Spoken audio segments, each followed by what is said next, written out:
I am exhausted. As your elected district attorney, we have looked around this country and seen police officers, people that Black lives pay taxes to fund these positions, shoot us in the street as if we were animals.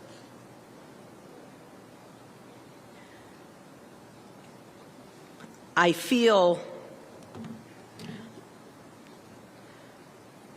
as if my heart does certainly go out to the officers and civilians that were harmed last night, and we never wish that upon anyone. Those police officers showed up to do their job.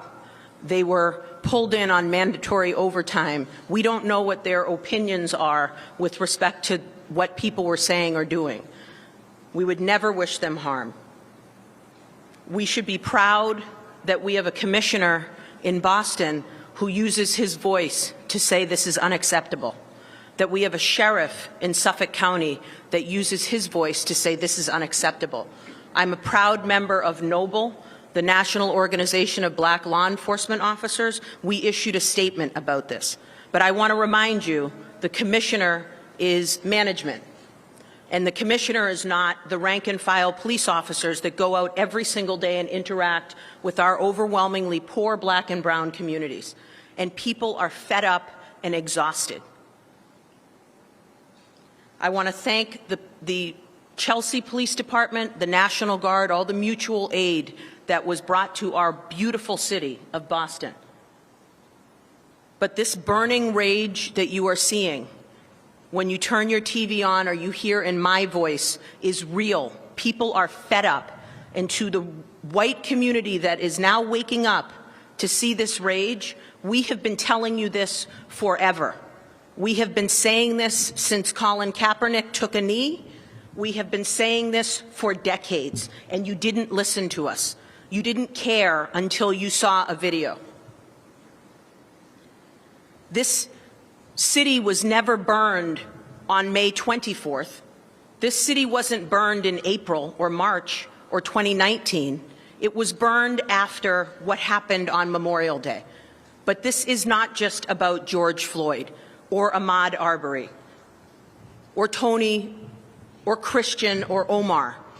And although Omar and Christian lived, it is a small glimpse into a CNN reporter being arrested and a Black man who happens to really like birds being criminalized by an entitled white woman who called the police and thinks that you are her personal servants.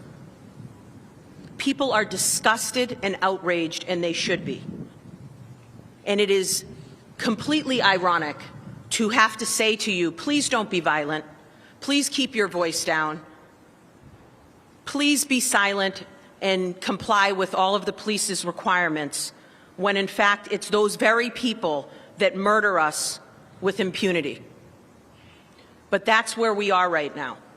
And currently, as we speak, there are 3 sessions of the Boston Municipal Court that are actively involved with my staff and the hardworking men and women of the Boston Police Department prosecuting individuals that disgraced George Floyd's memory by looting and burning police cars and throwing objects and debris, and in fact even shooting at officers, I am told, in a drive-by situation.